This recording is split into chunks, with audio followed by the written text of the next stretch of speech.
yang diopresi, orang-orang yang didiskriminasi adalah mereka yang satu, secara relasi kuasa sudah kalah jauh, seperti misalnya di tempat kerja ada bos dan anak buah. Tapi dua, mereka kaum minoritas yang secara kuasa tidak punya apa-apa. Makanya di sisi kami mau ke tempat yang selalu menilai sesuatu dengan objektif, yang tidak mungkin bisa diraih ketika kamu di luar pengadilan, karena yang fasilitasi di luar pengadilan tentunya perusahaan-perusahaan yang punya kuasa dan mau menjaga nama baiknya. Tapi masuk ke beberapa gambaran setup. Satu, bagaimana bentuk sebenarnya di luar pengadilan dan kenapa sebenarnya itu tidak akan pernah adil. Satu, bentuknya adalah mediasi. Dua, bentuknya adalah diskusi, sehingga insentifnya adalah diselesaikan secara kekeluargaan. Mereka ada insentif untuk menjaga nama baik perusahaan. Di sisi kami tidak ada insentif seperti itu, karena di sisi kami yang menjadi yang diadili adalah bentuk individunya, bukan secara perusahaan. Tapi dua, bagaimana bentuknya? A, mereka dipanggil satu persatu, tapi dua, mereka dipanggil keduanya. Tentunya ini sangat traumatis bagi korban. Akan terintegrasi di Maria. Tapi siapa sebenarnya yang akan membantu di luar pengadilan? Satu, mediator yang disewa perusahaan. Tapi dua, psikolog yang HRD dari perusahaan. Tentunya mereka akan lebih mendengar kepada orang yang punya relasi kuasa. Misalnya pelaku yang melakukan intimidasi. Misalnya, karena secara kuasa mereka akan sangat kalah ketika membahas ini. Tapi dua, bagaimana bentuk dalam pengadilan dan kenapa ini jauh lebih baik? Satu, ini bentuknya adalah tuntutan, bisa pidana, bisa administratif yang diajukan, tuntutannya disesuaikan.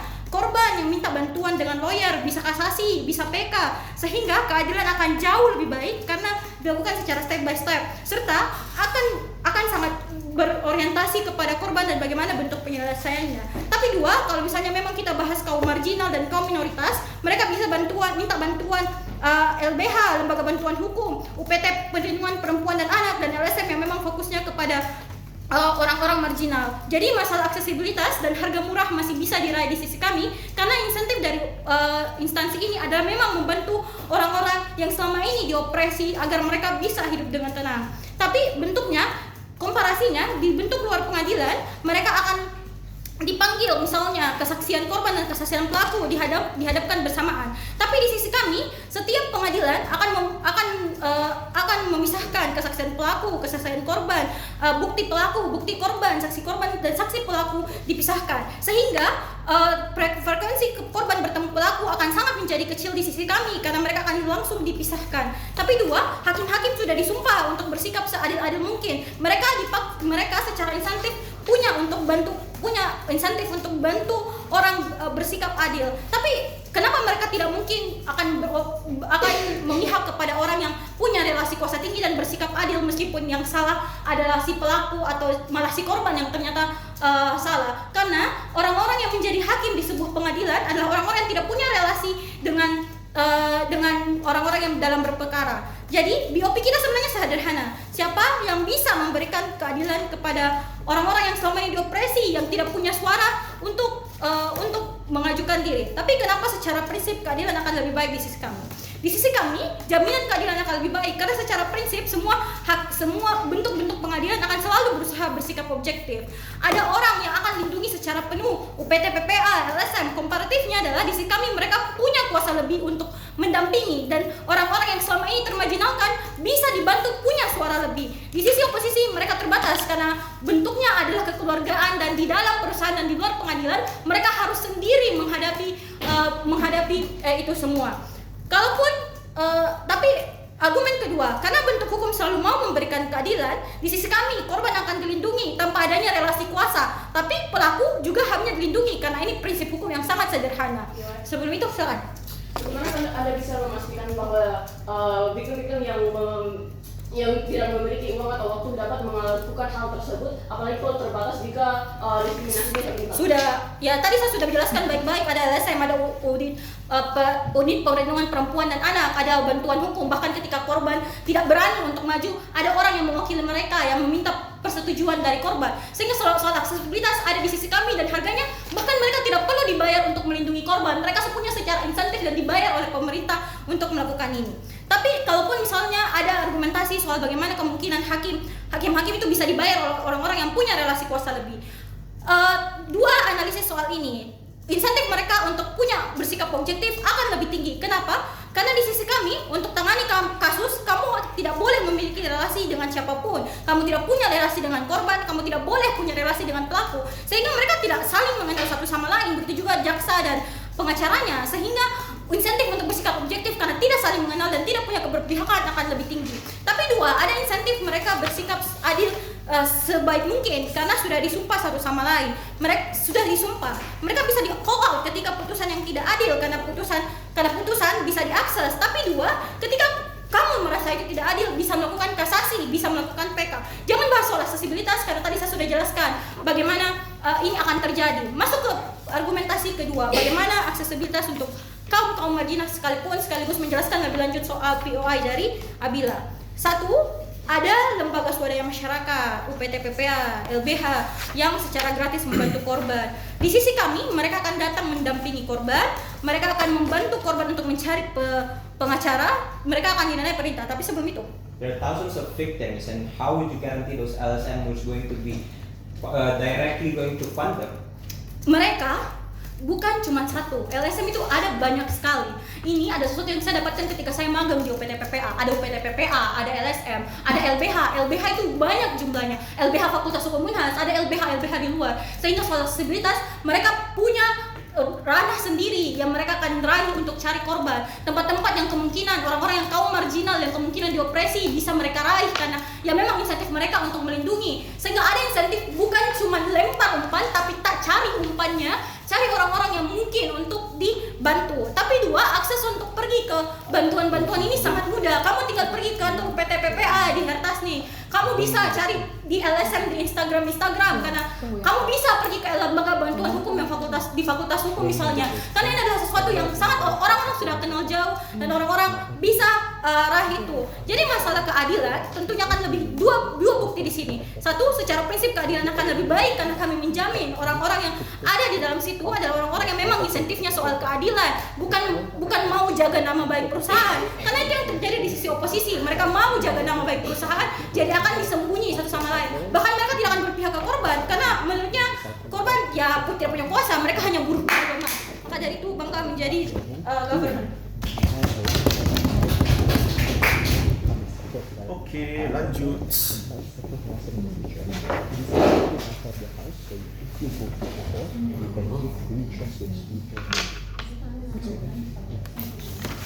Masuk di tengah, sini. Masuk di tengah. Agak ke kanan. Iya, iya.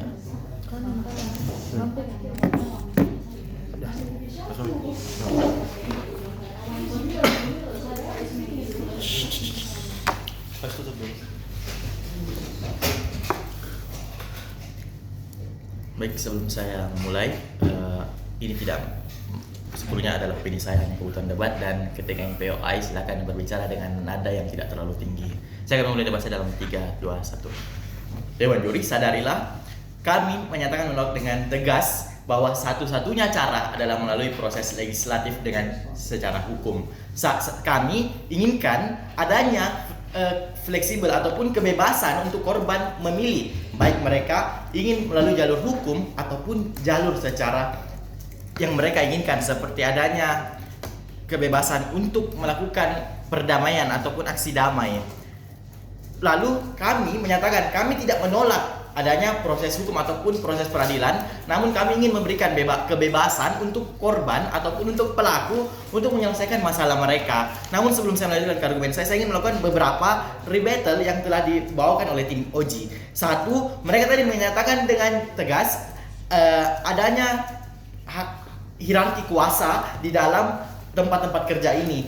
Kami sadari dengan jelas memang ada hierarki di mana mayoritas yang terkena pelecehan ataupun perundungan ini adalah orang-orang yang bekerja di bawah dan biasanya dilecehkan oleh orang atasan mereka. Mereka itu terlalu idealis dan tidak melihat realitas yang ada. Sadarilah di status quo negara kita, hukum itu bisa dibeli dengan uang karena banyaknya hakim-hakim yang ingin kaya dengan cepat. Tingginya tingkat korupsi di Indonesia.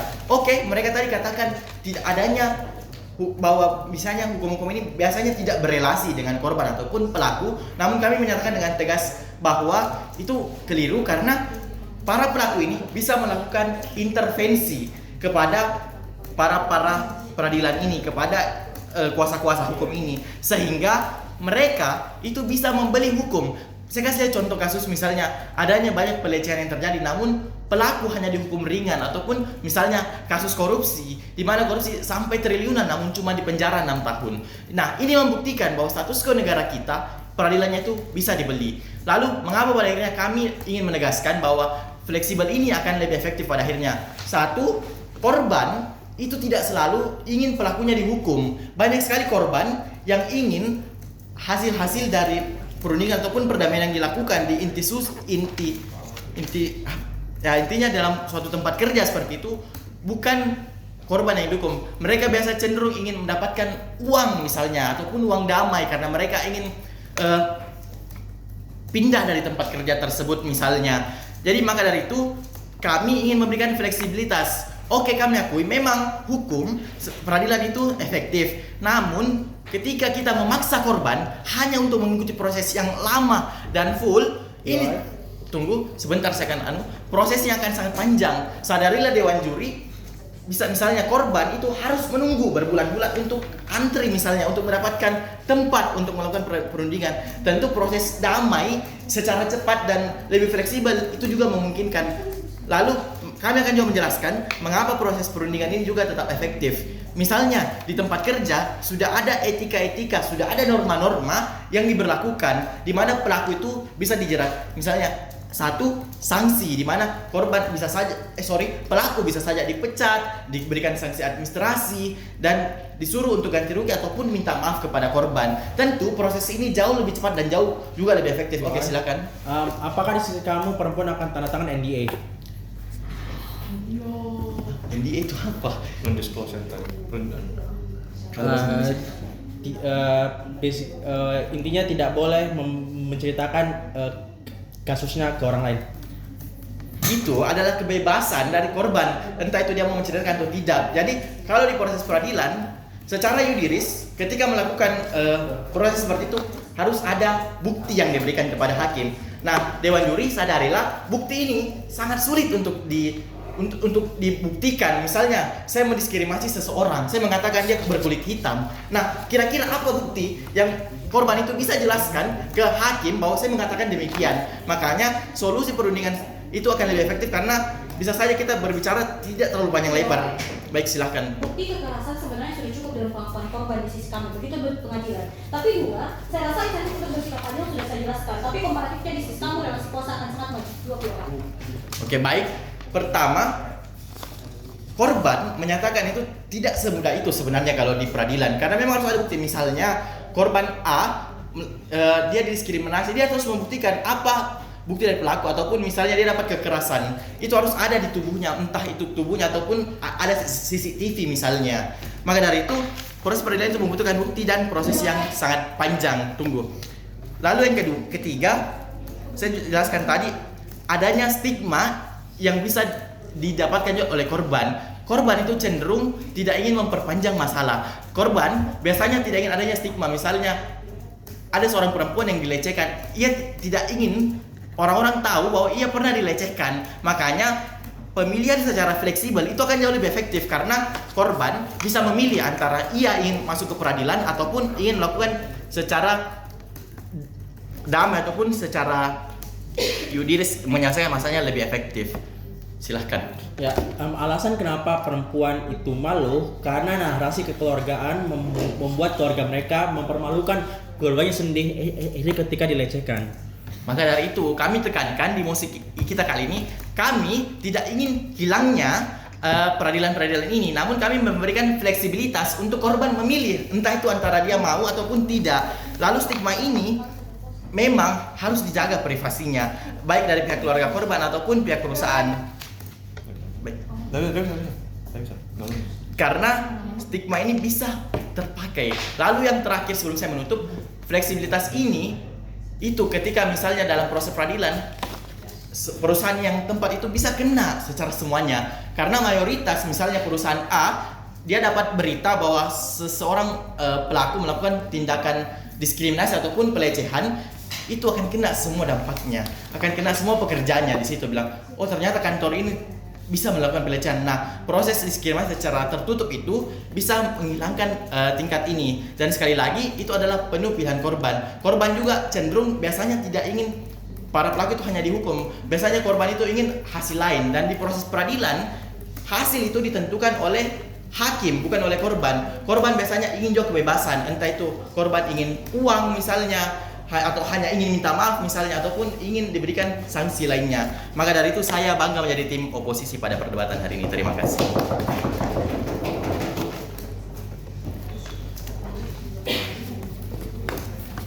Oke, sebelum kita mulai, kalau misalkan POI, jangan pakai istilah-istilah yang susah dipahami. NDA itu istilahnya itu kalau misalkan sudah berdamai, korban itu tanda tangan perjanjian untuk tidak berbicara mengenai kasus yang terjadi, NDA, non-disclosure agreement, kayak gitu. Tapi kau jangan sering pakai kata-kata itu kalau semua orang tahu. Ya kasih pikir semua orang tahu jika Belum semua orang tahu.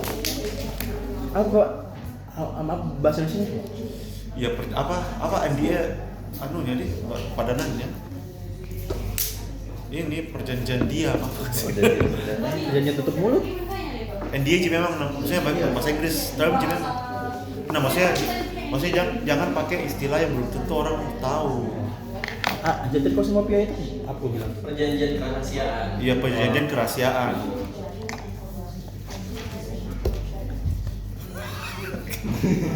Kau pernah tantangan NDA kan? pernah Pak. Oke, dari ngomong lagi, Mariam. Disclosure gitu. Untuk tidak ini. Tetap.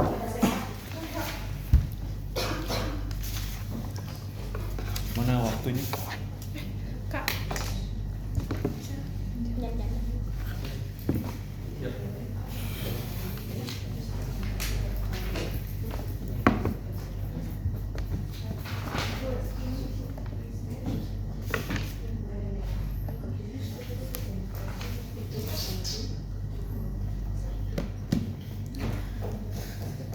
Sebelum memulai perdebatan, aku mau disclaimer dulu kalau segala hal yang kukatakan hanya untuk kepentingan debat semata dan tidak mencerminkan pandangan pribadi. Untuk POI, mungkin bisa, saya punya sedikit language issue, jadi mungkin bisa dalam bahasa Indonesia. Ya, dari saya POI-nya.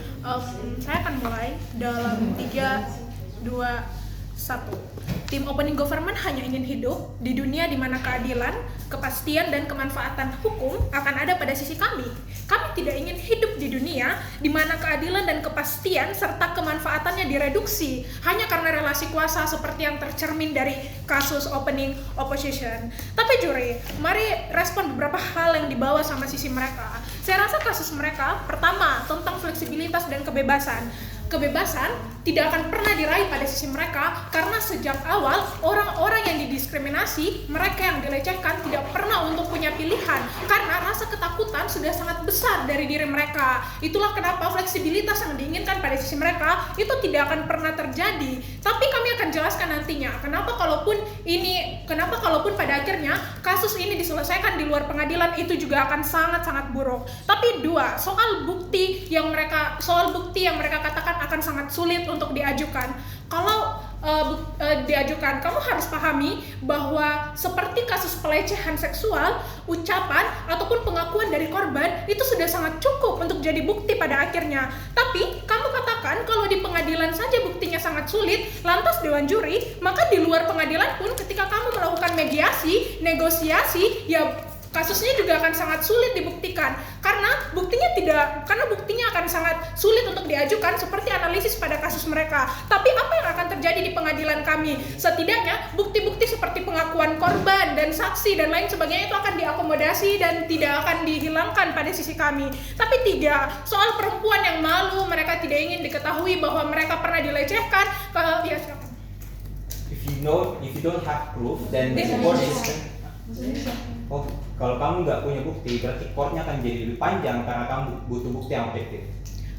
Aku rasa kamu harus pahami konteksnya bahwa aku sudah jelaskan bahwa kadang kami memang akui bahwa untuk membuktikan bukti yang valid atau bukti yang kamu lihat secara nyata di kasus pelecehan itu akan sangat sulit. Tapi apa yang kami inginkan? dilecehkan. Orang-orang yang dilecehkan itu punya traumanya, buktinya itu tidak material misalnya, sehingga itulah mengapa di pengadilan atau di sistem hukum ketika ucapan mereka atau pengakuan mereka dan saksi yang ada di sekitarnya mengatakan bahwa ia pernah dilecehkan, itu bahkan sudah bisa dipertimbangkan sebagai bukti. Makanya ini akan benar. Tapi 3, soal perempuan yang malu dan lain sebagainya. Juri ingat bahwa ketika kamu menyelesaikan menyelesaikan kasusmu di pengadilan ada 2 bentuk. 1, ketika ini terbuka untuk umum, dan 2, tertutup. Maka pada akhirnya perempuan atau korban yang diadili tidak akan pernah merasa malu karena pengadilannya akan ditutup juri, sehingga argumentasi ini sangat tidak benar. Tapi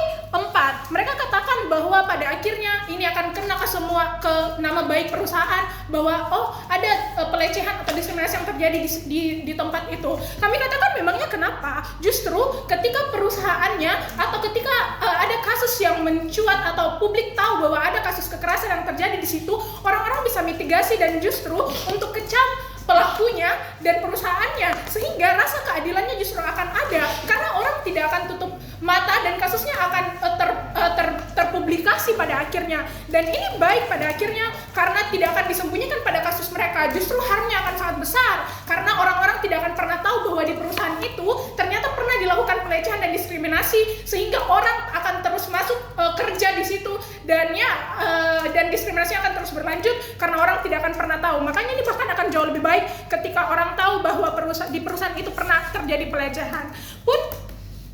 Tapi ingat, juri pengadilan itu tidak hanya ditentukan sama pelaku seolah-olah yang digambarkan pada sisi mereka. Di pengadilan, korban itu bisa menuntut, makanya denda yang mereka inginkan itu juga akan ada. Lewat siapa? Lewat pengacaranya, advokat. Mereka akan buat tuntutannya sesuai dengan apa yang diinginkan korbannya, sehingga aspirasi dari korbannya itu juga akan tetap tercapai pada sisi kami.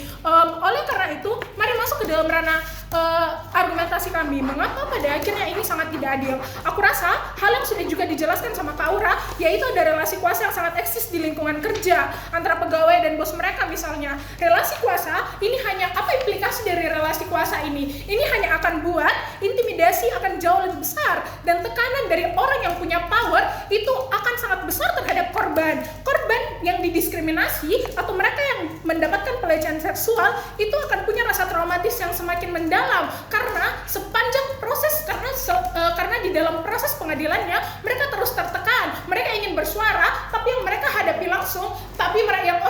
hadapi langsung adalah bosnya sendiri yang misalnya selama ini memberikan upah. Tapi kenapa rasa takut ini tidak akan pernah ada pada sisi kami? Karena Kak Aura sudah jelaskan ada hakim, ada orang lain yang tidak punya relasi dengan kedua orang ini sehingga penilaiannya lebih objektif dan makanya kasusnya lebih adil karena orang tersebut tidak akan takut untuk speak up. Hasilnya apa? Penanganan pada sisi kami itu akan sangat adil kepada korban dan ini tidak adil pada sisi mereka. Karena pada sisi mereka, kalaupun korbannya dimenangkan ataupun ada ucapan pengakuan dari bosnya bahwa ya saya melakukan pelecehan terhadapmu, saya sudah diskriminasi terhadapmu, tapi ini karena ada relasi kuasa ini, ya hubungan yang tercipta pada akhirnya ya kamu akan disuruh kompromi saja. Kalau saya sudah bayar uang sewanya dan lain sebagainya, artinya urusan saya denganmu sudah selesai, dampak traumatisnya tidak akan pernah diperhitungkan. Tapi mari bahas, kenapa traumatis yang ada di korban itu sangat penting untuk diselesaikan. Trauma itu penting untuk diselesaikan karena sebagai manusia kamu ingin hidup dengan lebih baik. Trauma itu hanya akan menghambatmu untuk dapatkan hidup yang lebih baik. Kamu tidak akan pernah bisa bahagia untuk menjalani hidupmu setelah kamu didiskriminasi, setelah kamu dilecehkan dan penyelesaiannya kamu hanya dibayar uang sewa saja, disuruh kompromi karena takut orang-orang di luar akan tahu bahwa di perusahaanmu terjadi pelecehan dan lain sebagainya. Ini hanya akan membuat orang tersebut merasa terisolasi dari dunia, merasa bahwa dia sangat rendah diri, berbeda dari yang lain. Maka kamu akan sangat takut untuk berinteraksi dengan orang lain dan sebagainya karena traumamu tidak pernah diselesaikan pada sisi mereka. Tapi trauma ini akan hambat mereka untuk bisa menikmati hidupnya, padahal setiap manusia berhak untuk bahagia dan ini hanya bisa diselesaikan pada sisi kami karena ada insentifnya. psikolog misalnya dan lain sebagainya, itu akan ada insentifnya pada sisi kami, karena kasus dalam pengadilan itu mereduksi segala macam intimidasi yang ada sehingga korban itu akan merasa aman. Maka komparasinya ketika mereka dimenangkan pada sisi kami, kasus terbaiknya mereka tidak akan hidup dalam ketakutannya lagi karena tidak takut perusahaannya, pelakunya akan berkeliaran. Kami bangga menjadi maju.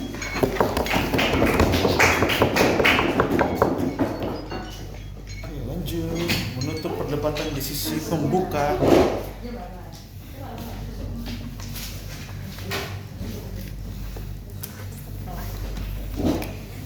Saya juga tidak bisa bahasa Inggris, jadi kalau mau POI minta tolong pakai bahasa Indonesia. Tidak juga. Oke. Oke, pidato akan saya mulai dalam 3. Kalau mau POI angkat tangan aja. Pidato akan saya mulai dalam 3, 2, 1. Saya sebagai pihak yang dilecehkan, didiskriminasi oleh atasan saya, menganggap bahwa kalau dia minta maaf, menyetujui semua syarat, semua mediasi yang saya ajukan, bersedia membersihkan nama saya, maka saya berpikir why not? Saya memberikan kesempatan. Itu yang kami mau di OG. Tapi individu itu punya hak untuk sekedar memilih penyelesaian mana yang dia mau. Kami sadar kalau kasus seperti ini itu kasus yang berat dan harus diselesaikan. Tapi kami rasa rasionalisasinya juga penting. Lihat jangka panjangnya jika kasusnya hanya diselesaikan di pengadilan seperti status quo. Tapi beberapa respon. 1, kalau mereka bilang bahwa mediasi itu hanya bisa hanya diakomodir oleh perusahaan dan pada akhirnya tidak tercipta keadilan. 1, kalau kamu amini ini artinya bisa mereka melapor, bisa mereka meminta penyelesaian lewat mediator aja, nggak usah lewat pengadilan. Tapi ini juga diakomodir pada pemerintah pada akhirnya. Jadi keadilan itu bisa tercipta di sisi kami. Tapi juga 2, kalau misalnya mediator itu memang disediain oleh perusahaan, kami rasa mediator ini punya kredibilitas. Mereka tidak bisa hanya memberikan sesuai dengan uang yang mereka dapatkan untuk membersihkan nama atasan mereka, karena pada akhirnya mereka juga dipertanyakan di tempat lain. Mereka akan dipertanyakan bagaimana kredibilitas dalam memecahkan kasus dan semacamnya. Tapi 2, juri, bagaimana korbannya itu mau dilaporkan, ini seharusnya yang paling penting untuk dibuktikan, karena tim lain itu tidak pernah membuktikan kepada Anda bagaimana misalnya orang berani melapor. Di status quo, pengadilan itu jarang dipilih juri. Karena apa? Kalau pengadilan kamu harus siap bahwa kasusnya diulik, dibuktikan lewat jalur langsung. Terlebih kalau atasan yang kamu lawan itu adalah orang yang berpower dan punya interest dalam media dan semacamnya. Nama baikmu akan buruk dan lain sebagainya. Di sisi kami, kalau ada proses seperti ini, yang hadir adalah kamu bisa mengajukan tawar-menawar. Nama baikmu juga nggak akan buruk karena ini tidak tersiar, tidak diliput oleh media dan lain sebagainya, tidak akan disaksikan, tidak akan sebesar itu interest orang untuk mengetahui hasilnya dan lain sebagainya, sehingga pada akhirnya kamu tidak akan buruk. Tapi oke, kalau mereka bahas tentang aksesibilitas di lembaga bantuan hukum dan lain sebagainya, kami nyatakan juri bahwa LBH dan lain sebagainya itu hanya mengakomodir junior-junior aja misalnya. Ketika kamu misalnya harus bertentangan dengan senior yang punya power dalam aspek pengacara dan lain sebagainya, itu akan buruk di sisi kamu. Tapi oke, kita bahas tentang bagaimana sebenarnya mediasi itu bisa menjadi solusi terbaik di sisi kami. Karena di sisi kami setidaknya mediasi itu memungkinkan kamu untuk mengajukan sebuah syarat, sebuah keinginan untuk kamu memerlukan apa yang sebenarnya kamu butuhkan. Kamu tidak harus dituntut untuk memenjarakan orang kalau misalnya kamu juga tidak merasa bahwa itu penyelesaian yang terbaik, bukan. Jadi di sisi kami mau orang-orang itu dapat kesempatan untuk menyampaikan apa yang diinginkan. Perjanjian pengacara itu mewajibkan pengacara untuk terlibat dalam LBH. Jadi semua pengacara maupun dia senior, jadi dia punya kuasa lebih untuk, dia punya insentif dan punya keharusan untuk tergabung di LBH. Jadi semua argumen kamu soal tulisan junior itu nggak berjalan juga. Tapi juga LBH yang gratis itu kami rasa itu hanya dipastikan untuk mereka yang junior aja, bukan. Kalau misalnya udah banyak uang, mereka lebih milih untuk bangun bantuan hukumnya sendiri atau bahkan tidak nyediain bantuan hukum yang gratis, karena kamu tahu bahwa ini adalah pekerjaan dan profesi yang haruskan kamu punya uang, bukan. Tapi oke, bagaimana argumentasi kami? 1, kami akan membuktikan bagaimana penyelesaian melalui mediasi dan lain sebagainya itu memungkinkan korban meminta sesuai kebutuhannya. Tapi juri, apa yang kami maksud dengan kebutuhan korban? 1, saya rasa ada korban yang merasa bahwa uang untuk menjadi dispensasi itu cukup. Bagaimana situasinya? Ketika saya misalnya dilecehkan, saya merasa bahwa saya tidak perlu untuk kerja lagi di sini. Saya punya pilihan, tapi saya harus punya uang setidaknya untuk pergi ke tempat lain. Kalau ini dimungkinkan, artinya apa? Kami akan bisa meminta uang lebih banyak untuk bisa menghidupi kami di tempat lain, bisa menciptakan di dunia kami lebih baik, jauh dari trauma saya, jauh dari kota Makassar misalnya, dan itu akan terpenuhi. Tapi oke, Kesadaran terhadap kasus pelecehan selalu rendah karena tidak pernah ada exposure terhadap kasus, tidak ada urgensi. Bagaimana orang yang ingin memilih pengadilan di sisi kamu adil kalau tidak aksesibel? Juri di dunia kami itu akan aksesibel kok, karena pada akhirnya mereka bisa melakukan permintaan untuk melapor. Itu juga ada bantuannya dari pemerintah, ini diakomodir nantinya, ada juga dari perusahaan dan lain sebagainya. Jadi pada akhirnya itu kredibel dan mungkin terjadi. Tapi kami rasa orang-orang miskin itulah yang akan didiskriminasi dan orang-orang ini yang akan dilecehkan. Tapi di dunia kami, kalau misalnya mereka diberikan uang yang banyak, mereka bisa lepas dari sindikat miskin yang mereka rasa jadi penyebab mereka dilecehkan bukan atau didiskriminasi. Uang-uang ini bisa digunakan untuk mereka hidup, mereka lepas dari traumatik dan lain sebagainya. Tapi bagaimana sebenarnya di government itu tidak pernah terjadi. Kamu harus sadari ini tindak pidana, ada yang namanya alternatif, ada yang namanya penyelesaian di mana kamu bisa meminta 2 permintaan atau hukuman misalnya dan uang paksa. Kalau ini itu tidak diakomodir seperti itu. Kalau kamu hanya meminta uang, ya kasusnya udah selesai gitu aja. Tapi kalau kamu minta hukuman, itu tidak akan pernah diakomodir dari pengadilan, bukan. Tapi bagaimana pengadilan itu lebih menyakitkan juri. Karena satu, proses pembuktian itu buat luka lama menjadi tersinggung kembali. Kenapa? Meskipun misalnya government udah bilang bahwa ini sifatnya tertutup dan lain sebagainya, kamu akan dipisah-pisah dan lain sebagainya, tapi kamu harus menceritakan bukan bagaimana misalnya bagian tubuh mana yang kamu disentuh dan lain sebagainya. Ini harus dibuktikan dalam proses pengadilan juri. Tapi kalau di sisi kami dalam sesi mediasi yang perlu untuk dilihat adalah ada bukti seperti CCTV dan lain sebagainya, itu tidak akan diperlihatkan untuk korban, mereka tidak harus bercerita dan lain sebagainya, tapi yang diminta adalah bagaimana syarat mereka mengajukan apa yang mereka minta agar kasusnya tidak berlanjut misalnya dan selesai di tempat itu. Tapi Devlin udah jelasin bagaimana penegakan hukum di status quo juga bisa dicuci dan lain sebagainya. Meskipun hakimnya misalnya udah disumpah dan lain sebagainya, tapi sadari orang-orang yang terlibat itu orang-orang yang punya kewenangan, orang-orang yang punya uang dan lain sebagainya. Mereka bisa membeli dengan mudah. Lihat bagaimana misalnya kasus-kasus korupsi itu selesai hanya karena uang.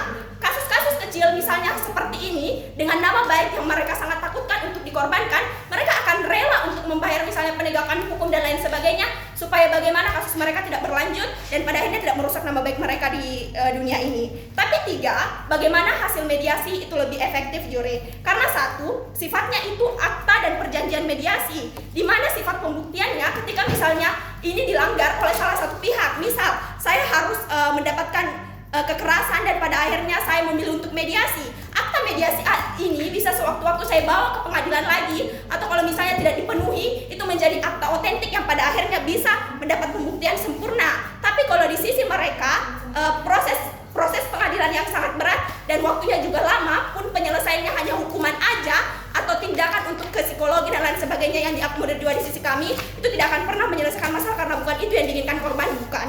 Tapi 2, di dunia di dunia kami ada sifat tawar-menawar. Pada akhirnya ada kok di situasi di mana kamu memberikan apa yang sebenarnya kamu butuhkan dan ini sebenarnya lebih dibutuhkan untuk korban juga pada akhirnya. Sehingga untuk itu bangga menggunakan POOP. Oke, sudah selesai perdebatan di sisi pembuka. Selanjutnya lanjut ke debat penutup. Padahal saya yang ada di situ ini ngomong. Kemudian 7 menit deh. Cepat muka ya? Iya, atau do notes kan? Salah. Alasan disuruh lagi dulu. Hah? Saya kasih lagi dulu.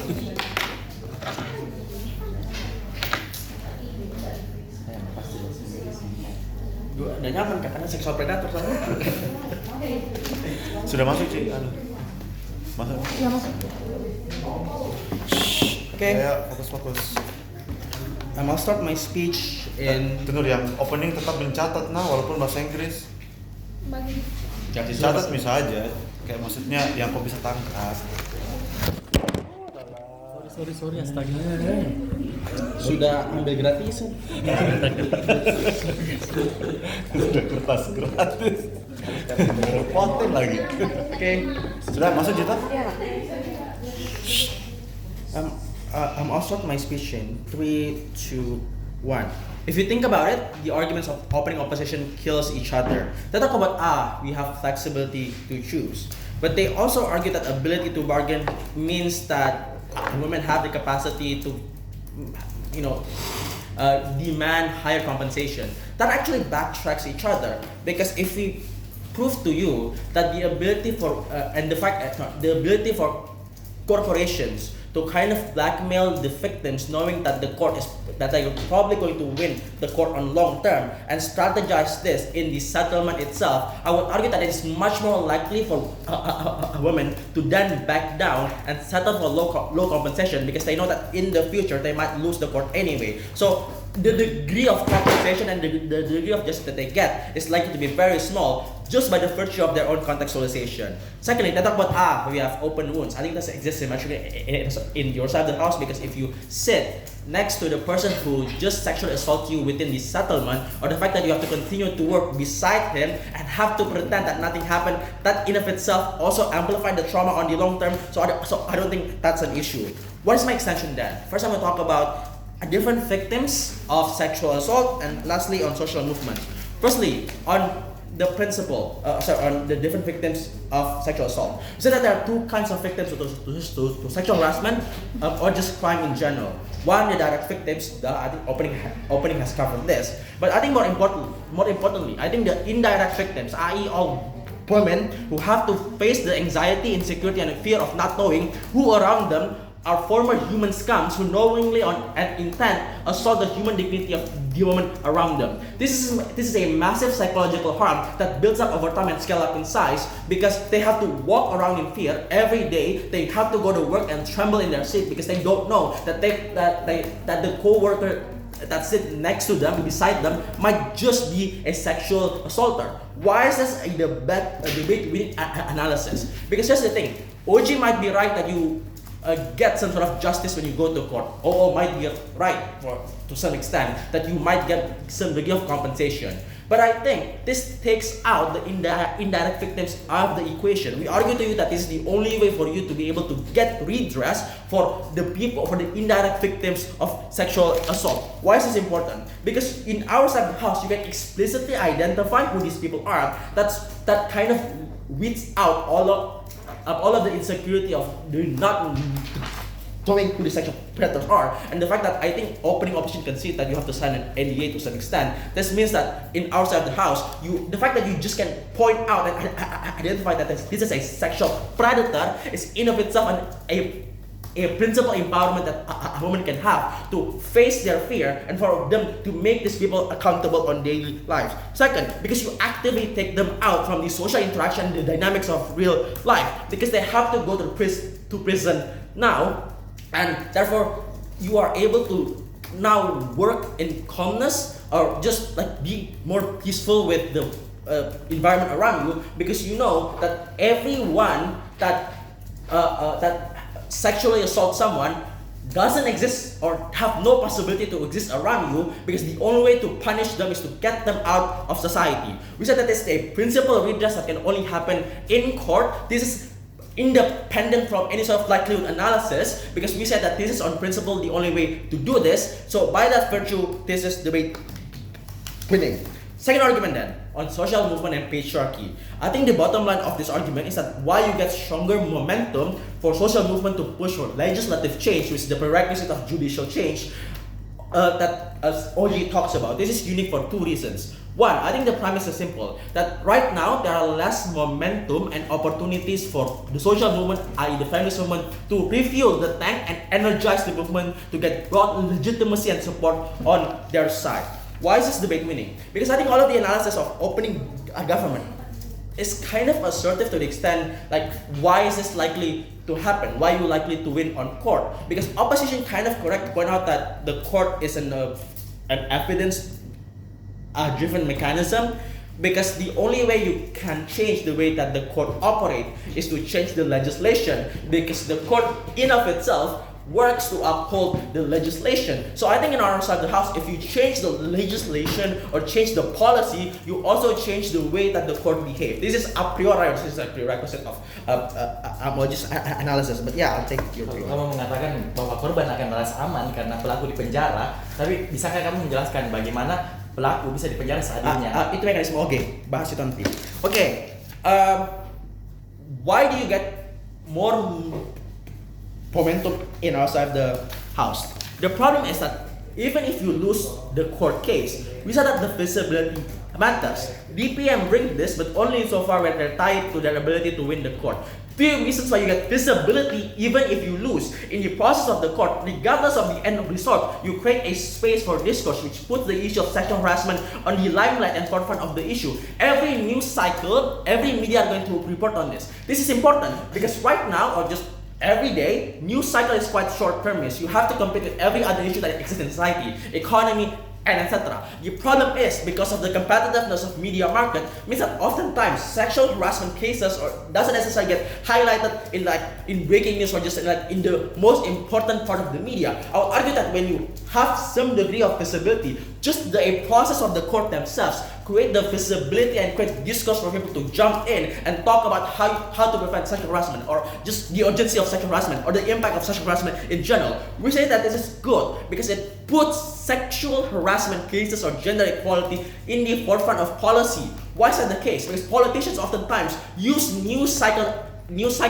to sort of identify what kind of policy is the most proximate to people's life right now. So what that means is that oftentimes, right now, the reason why politicians oftentimes stick to economic policy because in the news cycle, it's all about the economy. I would argue that when you change the news cycle, you change also the calculus that the politicians make. Why is this debate winning? It is debate winning for two reasons. One, you incentivize the politicians to now compete on a race to the top in terms of representation for sexual policies. But thirdly, even if this is dragged out, there's a continuous deficit of reputational loss that impacts the company and the politicians themselves. Because if they stay neutral or does not talk on the issue, there's a reputational loss of neutral because oftentimes morality, the moral value of neutrality to sexual harassment is oftentimes still negative. That's why oftentimes politicians have to take a hard stance on sexual harassment and prove to that in the campaign. So I would argue it outside the house, there's a race to the top in terms of policy changes. This is prior to OO's analysis because we prove to you that the mandate that the court behaves upon is more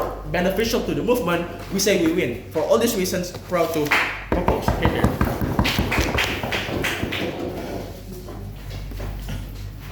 Judes.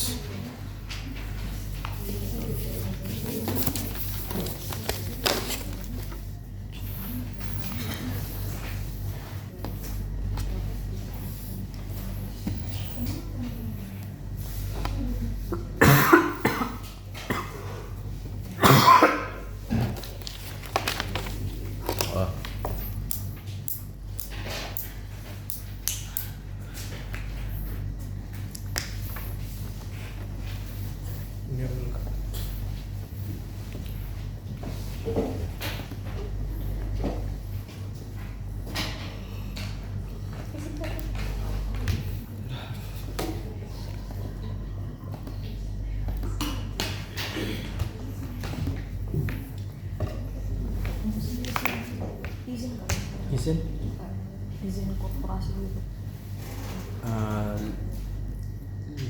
Permission. Operational permission. Maksudnya?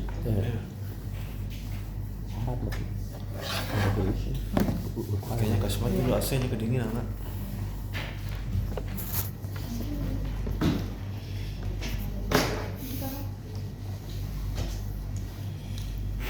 Matikan. Masuk, Mi. Masuk gede.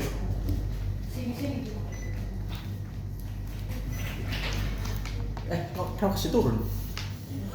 Mati. Boleh istirahat dulu. Kasih mati. Oh, kesana tuh saya? Iya, kasih mati, Mi. Oh, iya. kita mau kesini naik. Iya. Oke. Nah.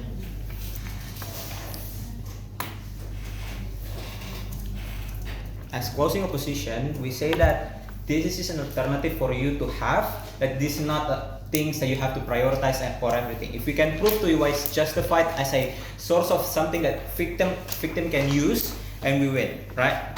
The cases from CG first. They said there's indirect victim that exists in status quo, right? We said that if you have a personal relations or if you have co-workers that exist in HR or human resources, you have more relations for them to actually report what you experience and so on and so forth. But secondly, they say that if you go to prison, then you have ultimate fulfillment for the victims. We said that this ignores the practical level of how this really hard for the perpetrator itself to go to prison, but we say that it's not always about going to prison and the victim is not treated, but we say that if you give more opportunity for the victim, that is the more better choice than actual fulfillment. And also say that the sexual harassment, if we go to public and the legislation, probably parliament will see it. We say that if you give an example about there are some politicians that do it in the status quo, then it is believable. But there's no one can do it even in Unhas after the Firman Saleh case because no one really care for it. But moving on, we say that the victims here doesn't always have power or have the financial capacity to fight back. We want to give them power. We want to give the victims awareness or power to bounce back as someone who can fight the perpetrator, as an example. We're going to give them a chance for negotiations between the parties, that they're not going to opt into this some long process of court and costly process of court that would cost them their opportunity in the future. If the cases is going to be open public, first we would like to protect their image. The victim itself is just going to be shamed and harassed by the people in the status quo. Why is that? Because the opening doesn't really have the characterization about what happens in the status quo, where the stigma of women actually just, they just want to blame the victim because people just think that they're baiting or they're flirting with the perpetrator and so on and so forth, or they're wearing things that baiting the perpetrator, and it's just going to be people thinking about that. And it is the victim itself that doing something wrong and so on and so forth. It's going to cause first mental psychological damage because social media and people will have so much hard time to. The victims will going to have so much hard time to social interaction and so on and so forth, and it's going to be causing a hard for themselves to actualize themselves in society and hard to find job and so on and so forth. But we say also the working place itself is accommodates because they have incentive structure. They want to have their image good because they want to have profit and so on and so forth, because it's going to be having to because this case, if open the public, is going to be impacting the workers, infecting the investors that have coming into the working place and so on and so forth. It just look like dosen Unas probably get stigmatized because sexual harassment that FS do and so on and so forth. There's going to be massive strike from the workers itself, from support from labor like women as an example. If that happening, and there's more incentive for the working place itself, the company itself, to give fair compensation at the end of the day. Yes. Yeah, if that's the case, that if company will back down regardless, that means it's better in our side of the house, because the back down manifests policy change as opposed to compensation. We say that the money and also opportunity is far better on our side of the house, better than just fulfillment that doesn't exist. We say that what's going to happen in your side of the house is we say that the power relations that happening it's already been catered by the incentive structure that we already gave, and also we say that there's no one. The corruptions will always exist on both sides of the house, and there's going to be deadlock at opening. But we say that the system that happens in court is the one that making problem, because the way that you're going to win the court itself is by giving people money, hiring the best lawyer ever, that the probably the hierarchy that perpetrators can do. We say that the time you're taking in court is far more greater, considering you can ask for banding as an example. The perpetrator can change the initial decision if they don't like, if there's no proof whatsoever. So it's this worse for the victims because it takes really long for them to finish their case resolved, and it's going to cost them money at the end of the day. This analysis exists and is exclusive for the CO itself. They're going to lose their money miserably because there's going to thousands. There's going to be more countless court that happenings. But B, the impact is so long, because the exposure for you to public and scrutiny is just because there's no certainty of the decisions of the court, right? So your opportunity to bounce back didn't exist because you don't have money anymore. You don't have the opportunity that you lost because you lose your time, but you don't have the mental capacity anymore because you're being oppressed. Several responses to the OG. The objectivity of the court itself. We say that the system itself allowed you to pay much more better lawyer, so that it proves to you that the system requires you to pay more, to have more quality for you, to have more chance for you to win under their self the house, for the perpetrator to win under their self the house. But also there's no close court that are going to be happening, because there's saksi and so on and so forth. There's family that knows, and this matter to the victims itself, because it's going to create a mental pressure for them to live. And also, even if you hide everyone's identity, everyone will still know, because everyone knows who's the victim of the sexual harassment. What is the long-term effect then? Corporate will create much more safer place, because they'll know that there's someone going to be backlash, like the labor or strike that happening, or the public scrutiny, and so on and so forth. But also the worker will be afraid to opt in for discriminations and sexual harassment because of this. Proud to oppose. Hah? Ayo silakan. Bagus. Silakan.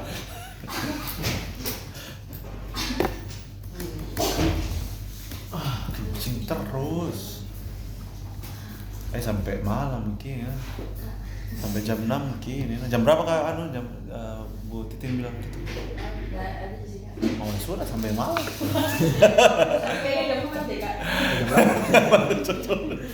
Inilah sampai 4.30 lah. Jam 4 kurang 15 menit. Jam 4 kurang ini. Jam 4 kurang. Jam 15.3 dia ini. Berasa pergi party pada deh di Helens ya. Di Helens biasanya malam minggu. Di Helens pada. Oh yang didapet dia dicium sama laki-laki itu kan? Coba udah tahu apa itu Helens? Kau udah tahu Helens? Apa Helens? Itu tempat dukun tuh ya. Kau tahu berarti kau yang pernah kesana. Ada pernah dapet ciuman cowok di situ. Siapa? Cowok sama cowok. Di Helens. Lagi tangkap. Siapa tahu aku mau penting kan? Ada kita semua. Iya. Open table baru yang semua kan di atas table semua kan?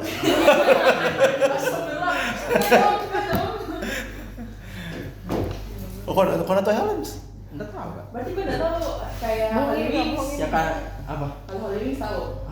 Hollywood kau tahu juga? Ada restoran kan? Ih. Yang bisa Kan kayak Hollywood itu anunya Helens juga. Iya, tapi Holy Wings agak lebih. Tahunya? Kenapa? Dia suspicious buat saya. Itu kan knowledge. Itu iya. Knowledge itu from experience. Tapi sama gitu. Sama kakak. Apa? Ih, kayak berarti kau meriset soal tempat-tempat juga kan? Mau pergi nanti? Tidak tahu, maksudnya itu kan kayak apa namanya ke depan mata aja kita. Iya. Astagfirullah. Atau kayak siapa tuh kita? Astagfirullah. Apa juga mau sedikit di Helens? Tahu. Itu kau kerja di situ. Itu mau jadi karyawan musik. Dah subilang seri. Ya Allah. Ada justru di sana. Justru ada Ji. Yang mana tahu? Ada menyuruhnya dari Iya, Instagram. tahu. Cuma dari Instagram. Kau follow IG-nya. Berbahaya. Saya sering open table sama ceweknya. Astagfirullah. Kenapa kayak terpojok sekali? Santai juga. Santai aja juga. Kau bisa malam minggu biasa di mana? Apa? Kau Di rumah aja biasa. oh, di rumah? Di rumah menangis. Sleep kok sama ceweknya. Enggak. Udah sleep call kok? Kak, saya kerja Rikis Kak. Oh, kau Rick. Yang kerja trekking malam, kan pacaran. Tapi di depan udah daripada cewek berarti. Nah, iya. Kalau saya cewek, mau sakit hati. Nah ceweknya udah better juga. Iya, Cewek. dia better juga kan. Dia sibuk. Ada SMA? Film Apres juga. Oh wih. Kau udah film Apres kan? Apa? Kau udah film Apres? Kalah. Kalah enggak jelas. Siapa? Baru teman SMA mu lagi yang kalah kan? Iya, tuh. Apa itu penilaiannya paling utama kalau Kalah Kak, karena tes psikologi. Kenapa beda? Ada Kak yang Gila, sendal komen itu yang sendal lolos gara-gara terlalu intimidating. Masa? Yes. Terlalu apa? Terlalu intimidating waktu itu yang LGD. Oh intim. Memang terlalu. Hah? Iya, bukan nama ceweknya. Bukan religious group discussion. Kalah Kak Kemapres karena itu. Mungkin karena terlalu intimidasi. Kan caraku menjawab kayak argumen. Sudah Mi. Sebentar biar lanjut. Benar-benar aduk. Oke? Good.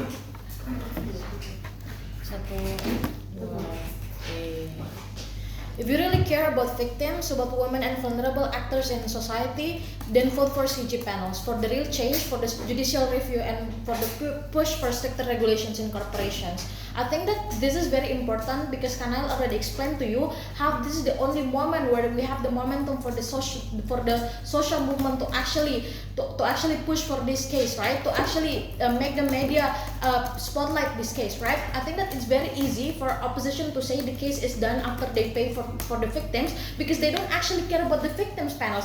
If the perpetrators pay, then the case is done. That's basically the whole case of opposition, which is very problematic, right?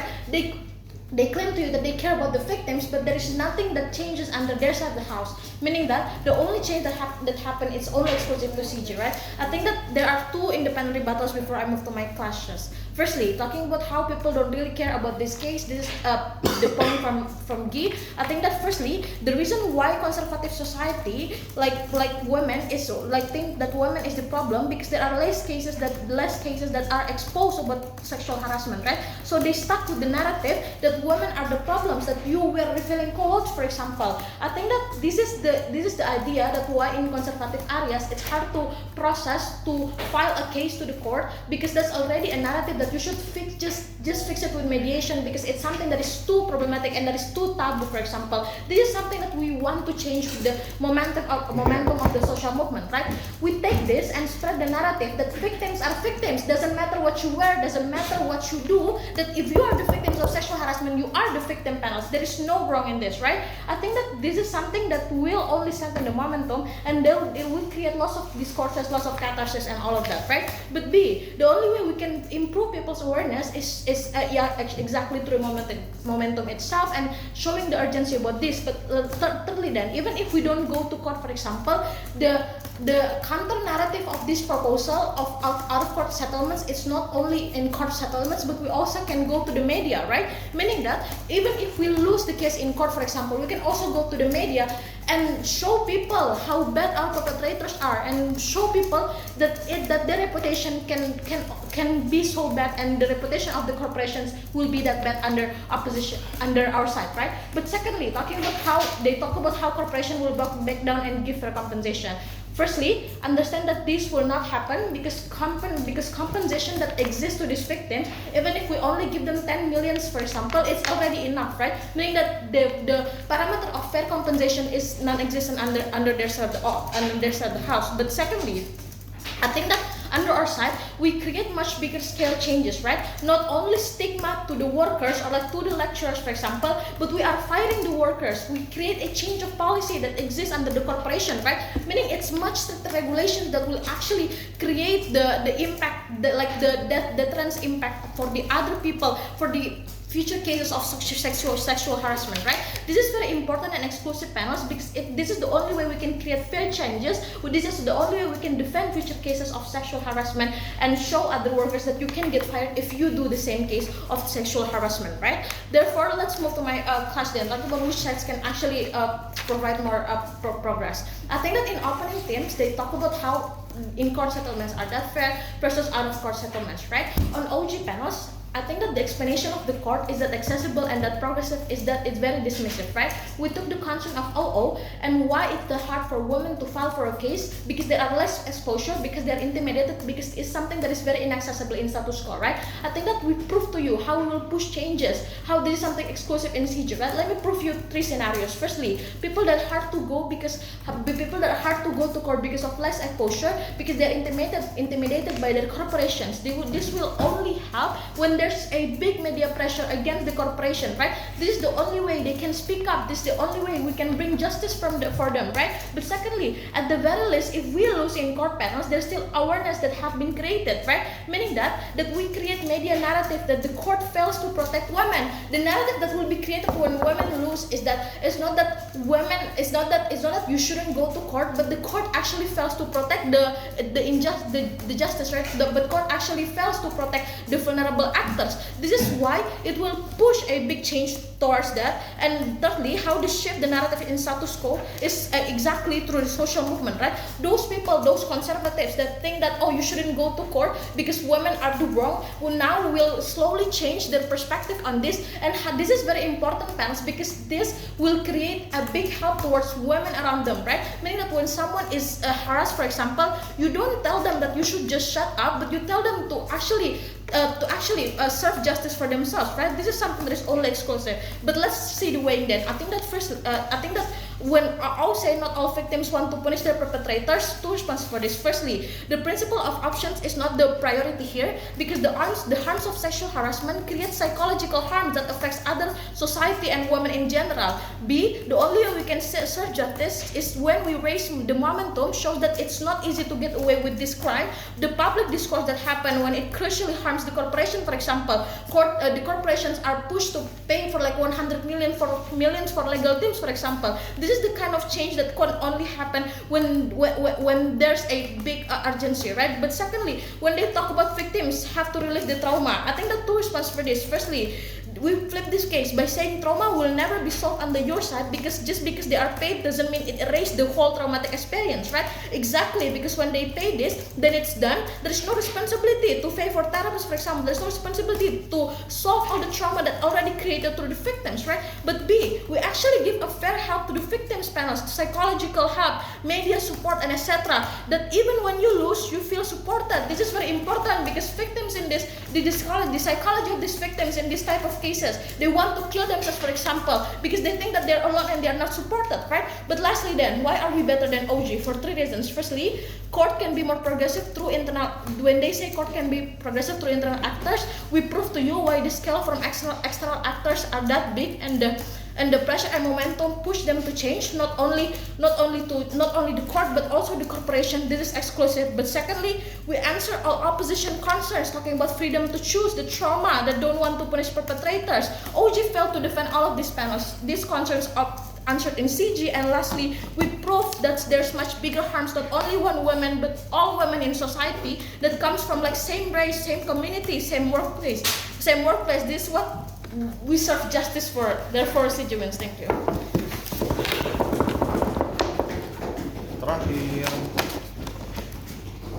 Terakhir Abiela. Oh, Abiel. that's my last name. Abiela. Kenapa dua-duanya baru muncul di sini ya? Tadi udah Mungkin karena ini 7 menit lebih. Biar kasih sampingmu. Oh, pantas.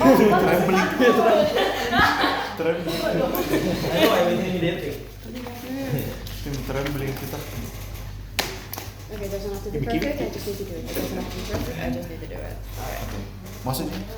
Biar Are you ready? Alright.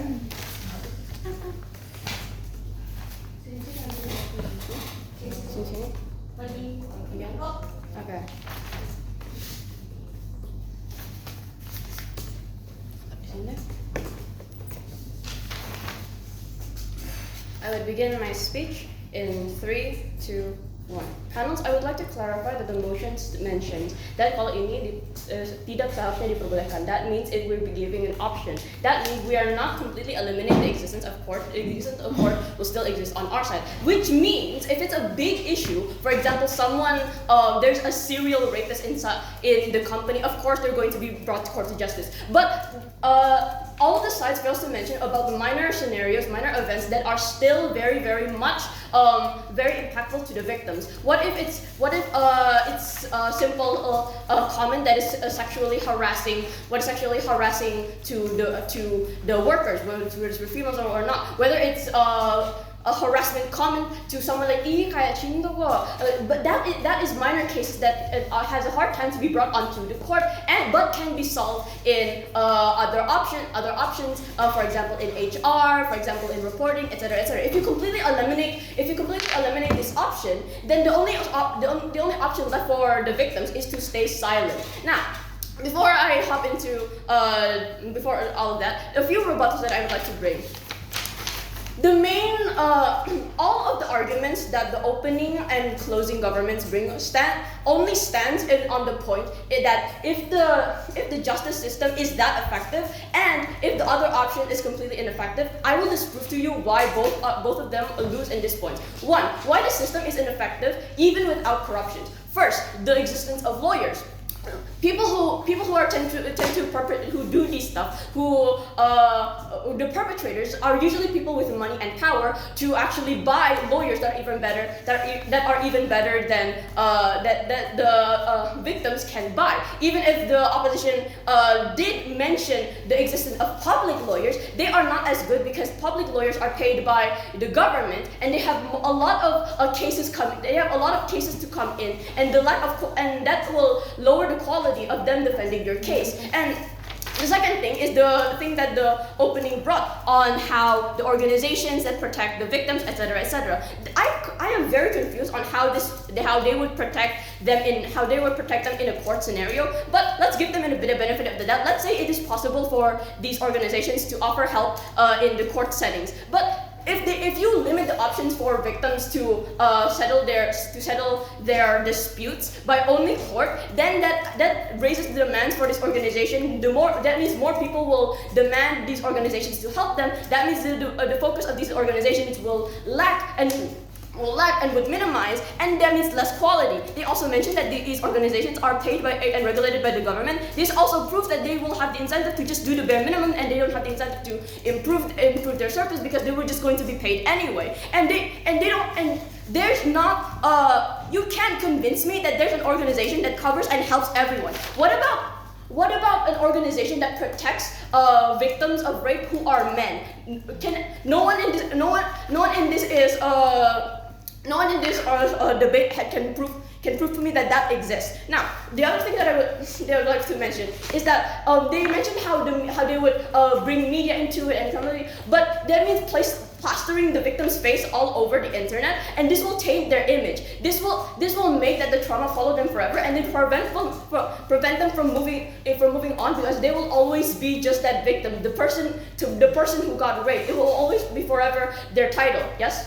We've told you that traumatic experiences are symmetric on both sides, but what happened under your side, there's no change, but under our side, we prevent future cases of sexual harassment. I will explain that on my second rebuttal. But before that, they also mentioned about closed courts. This kills their benefits, and even in court, there are juries who will also witness your cases. And courts takes a lot of time and money. This makes it less accessible. Although the OG already mentioned about the benefits of money, they did not mention the benefits of time.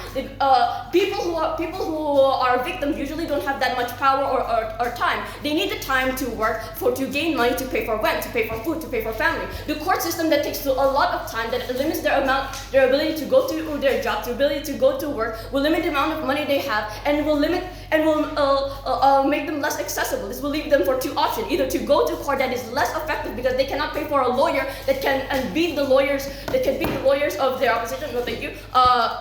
Or to stay silent and forever suffer and continue the status quo. Okay, on to my second rebuttal. Why the system on our side still works, for example, for HR. Now, let me explain to you.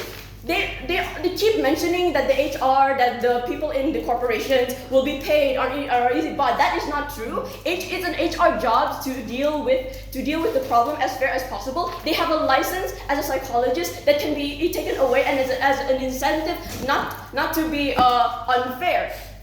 They don't work directly under the perpetrator, so they're under the perpetrator. And although the opposition the other side might bring that, oh, they can be directly Yeah. paid. It's risky. No, thank you. Is it risky? But they already have the incentive because they don't want their license to take away. Third, HR have the psychological knowledge. They can help. They can help give. They can help offer. They can help suggest. They can help compensate the victims with therapy. That already eliminates the POI that Zahra bring on how we can actually help the psychological torment that the victim receive. And they also mention on how they would give. No, thank you. How they would give psychological benefits for the victims, but I don't believe that they completely explain how that would happen. How the government will give an effective psychological treatment to the victims for what they experience. Now, what are the clashes here?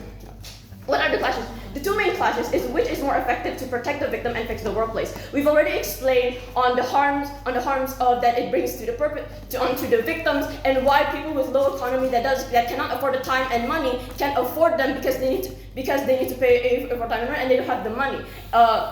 We've already explained on why going public it actually brings more harm to the victim, and in comparison to us, we actually explain why we can actually improve the system in the company and build more trust between the workers. And the second clash that's happened is that it holds accountability for the perpetrator. It's less possible in the government. We've already explained why, because the perpetrator has more time and money and power to afford a better lawyer, and on our side we give punishment that is more in line with the issue, and we have more options for the victims to choose. What differentiates us from the opening? We explain more extensively why the courts are ineffective, how publications make the psychology and mentality of the victim even worse, and why the corporate system still works in the status quo. For all those reasons, we're so proud to oppose. Oke. Juri-juri berkumpul di sini tuh. Ya, ya.